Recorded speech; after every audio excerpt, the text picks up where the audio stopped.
If your current systems appear stable, if your decisions appear validated, if your strategy appears self-evident, there may remain a quieter uncertainty worth holding.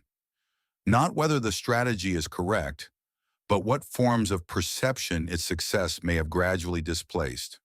Because decline rarely begins as visible disorder. Sometimes it begins as the unchallenged continuation of what once worked. The most dangerous form of failure does not announce itself as a disruption. It does not resemble chaos, instability, or visible decline. More often, it appears as a peculiar calm, a state in which everything seems to function exactly as expected, a deep, coherent, and comfortable silence. We are conditioned to associate danger with volatility, sudden losses, strategic errors, market shocks. But there exists another condition, far less dramatic and far more elusive, a system that continues to work, a logic that continues to produce acceptable outcomes, a strategy that no longer generates friction. Success rarely feels threatening, and that absence of tension may be one of its most structurally significant effects. Why successful strategies quietly destroy companies. Failure is commonly framed as a deviation. Something went wrong, someone misjudged, an assumption collapsed. In this framing, correctness becomes synonymous with safety. As long as decisions produce positive results, we interpret continuity as evidence of sound reasoning. But continuity itself contains ambiguity. Repeated success does not merely validate a strategy. It alters the cognitive environment in which decisions are made. What once required justification gradually requires none. What once competed with alternatives gradually ceases to encounter them. Success in this sense is not only an outcome, it is a condition that reorganizes perception. A strategy that proves effective begins to acquire a different status. It stops being evaluated and starts becoming assumed. When a strategic logic works reliably, organizations seek repeatability.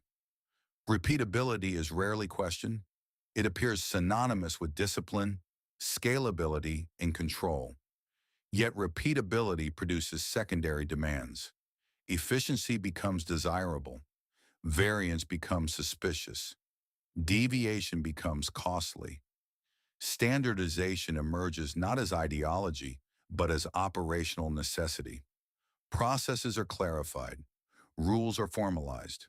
Judgment is redistributed into systems. From within the organization, these shifts appear as maturation. Decision-making becomes faster. Coordination becomes smoother. Internal disagreement becomes rarer. But an unnoticed transformation accompanies this refinement. The locus of thinking migrates, not from individuals to superior insight, but from active judgment to predefined structure. The organization does not explicitly reject thought. It simply reduces occasions that require it. Success does more than optimize behavior. It subtly rewrites what counts as relevant. Information inconsistent with dominant logic loses urgency. Anomalies lose interpretive weight. Unexpected signals become easier to classify as noise than as potential indicators of structural change. This does not arise from negligence. It arises from coherence. When a model explains reality sufficiently well, contradictions appear statistically trivial. The strategy begins to shape not only decisions, but the filtering of perception itself. The organization's world becomes increasingly legible, precisely because it is increasingly interpreted through a stable frame. At this stage, stability is rarely experienced as constraint. It feels like clarity. Strategies do not merely guide action. They define the boundaries of plausibility. As success accumulates, the space of imaginable alternatives contracts, not through prohibition, but through irrelevance. Certain options no longer feel wrong. They simply cease to feel thinkable. Over time, strategic reasoning transforms into strategic reflex. Choices are not consciously compared. They are pre-ranked by inherited logic. Innovation does not disappear. It is reinterpreted. Novelty becomes acceptable only when it aligns with existing strategic grammar. The unfamiliar is tolerated only when it resembles the familiar. Inside a successful organization, metrics reinforce confidence. KP is stabilized. Forecasts remain reliable. Variance declines. Everything observable suggests control. But measurement systems inherit the assumptions of the strategy that produce them. They detect deviations from expectation, not deviations from relevance. An organization may therefore become increasingly precise while becoming progressively less adaptive. Nothing appears broken, yet sensitivity to transformation has eroded. The system is not collapsing, it is persisting within a frame whose validity is quietly aging. The primary risk to a company is rarely irrationality, nor is it incompetence. More often it is prolonged correctness.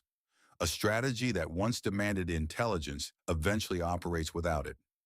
Not because intelligence vanished, but because it became structurally unnecessary. Failure, when it arrives, does not always contradict past success. It often reveals the limits of a logic that functioned flawlessly under prior conditions. If your current systems appear stable, if your decisions appear validated, if your strategy appears self-evident, there may remain a quieter uncertainty worth holding. Not whether the strategy is correct, but what forms of perception its success may have gradually displaced. Because decline rarely begins as visible disorder. Sometimes it begins as the unchallenged continuation of what once worked.